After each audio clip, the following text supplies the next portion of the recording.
What's up, guys? Alright, so I gotta give my thoughts on this. Last night, my wife, Emily, and I watched the Manti Te'o documentary on Netflix, Untold, The Girlfriend Who Didn't Exist. For those of you who know the story, well, you know the story. You know what happened 10 years ago with Manti Te'o. If you don't know the story, nothing in this video is going to make sense. You need to go check it out. Manti Te'o, 10 years ago, victim of a catfishing scheme. A lot of confusion about it at the time. Very high-profile linebacker for the Notre Dame Fighting Irish.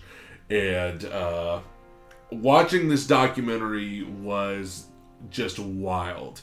And to see from his perspective what he was experiencing at the time, to see, you know, to have the person who hoaxed him, NAYA, on there, who had played Lene in the catfishing scheme, and to see their perspective and how they viewed this whole thing, absolutely crazy and wild. The one thing that Manti Te'o said in this documentary that stuck out to me was that he said, you know, 10 years ago we didn't know as much about catfishing and the term catfishing as we do now. We didn't even know what it was then. It wasn't as common, it wasn't as commonplace to hear about as it is today. And I do agree, and I do see how, you know, there were things about this that made this very believable for him. You know, there were things about this, the fact that this person who was a male at the time really sounded like a girl on the other side of the line.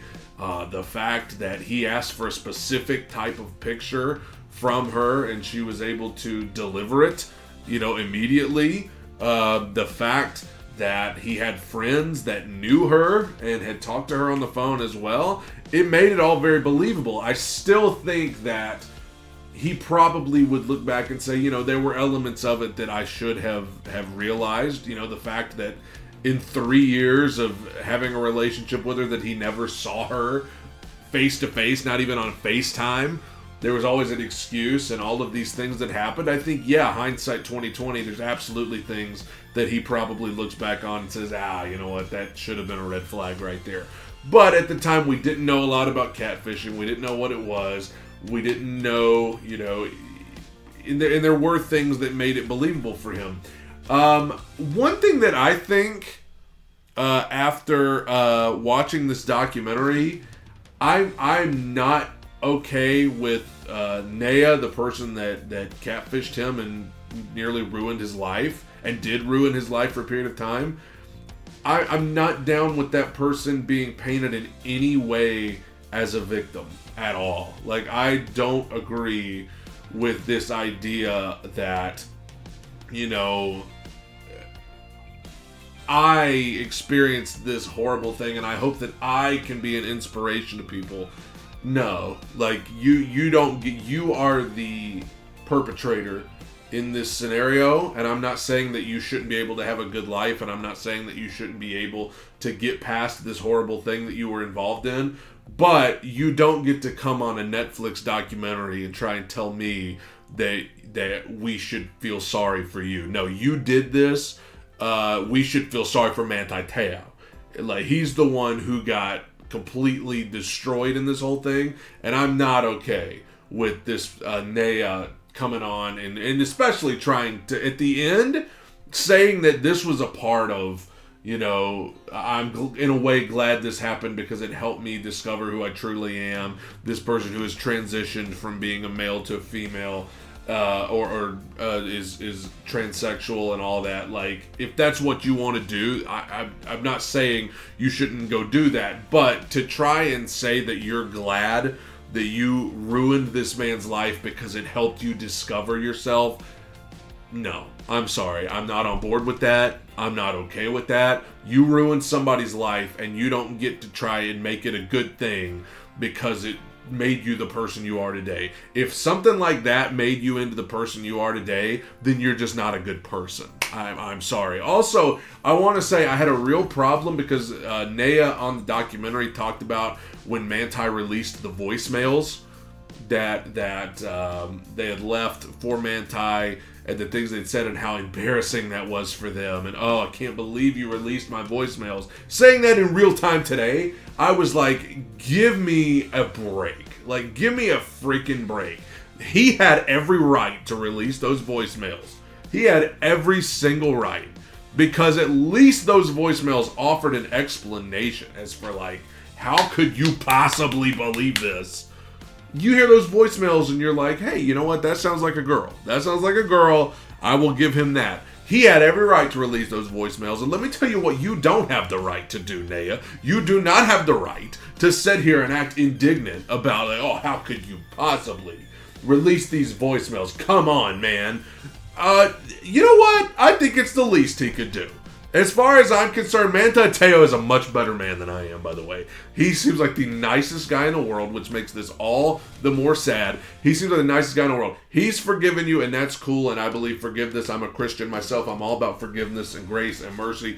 But I'm just telling you right now, if I'm Manti Te'o, I'm trying to take you to court right now. He should have taken you to court over what you put him through, and the fact that he has forgiven you and is going to let you go on with this, and you got the audacity. You got the audacity to try to sit here and be like, oh, well, I can't believe you released these voicemails. And in a way, I'm glad I did it because it helped me discover who I am. Please. Please. That tells me right there you ain't changed a bit. You ain't changed a bit. Spent the whole first episode of this documentary trying to act like you were sorry, and then the whole second episode you're trying to come across like whatever. Shoot. Say it, talking about I still felt like I needed to help him. He don't need your help. He don't need your help. He has picked up the pieces of his life. He is married to a beautiful woman. He has got a great family supporting him. He don't need your help. Never needed your help. Don't need your help now and won't ever need your help in the future. I'm sorry. That ticked me off. There is one victim in this story, and his name is Manti Te'o. You do not get to come out here and try to virtue signal me into believing that this was actually a good thing because it helped you discover yourself. I'm sorry. If you're transsexual and this was, you have transitioned and all that, more power to you. You go right ahead, but you don't get to ruin other people's life and then try to twist it into being a good thing for you. No, I don't care if it's a good thing for you. You don't deserve a good thing to happen to you in this situation because you did a terrible thing. You go on, you have a good life, you get past this. I understand there were elements of this that were hard for you, but don't you dare. Don't you dare. There's a fuzzy flying through the air. Don't you dare try to tell me and try to convince me that I should feel sorry for you. Because you ruined somebody's life, and that's who I feel sorry for. What did you think about the Manti Te'o? Listen, in a way, it was eye-opening for me because I've laughed at the Manti Te'o situation back then. He was the butt of a lot of jokes that I laughed at as well. But I will say this, that is a good man, and if you believe that he was naive and gullible in that situation, that's fine, but that does not make him a bad dude. He seems like a very good dude, and somebody who did not deserve all of this, did not deserve all of the scrutiny that he went under from the media in that time, and the media ought to be ashamed of themselves. Manti Te'o documentary, go watch it. It is the most crazy thing you've ever seen in your life. Go watch it. Manti Te'o, Untold, the girlfriend that didn't exist. Let me know what you think about this whole thing. Am I overreacting? Am I being ridiculous? I don't know. You tell me. Take it in, soak it up. Bye.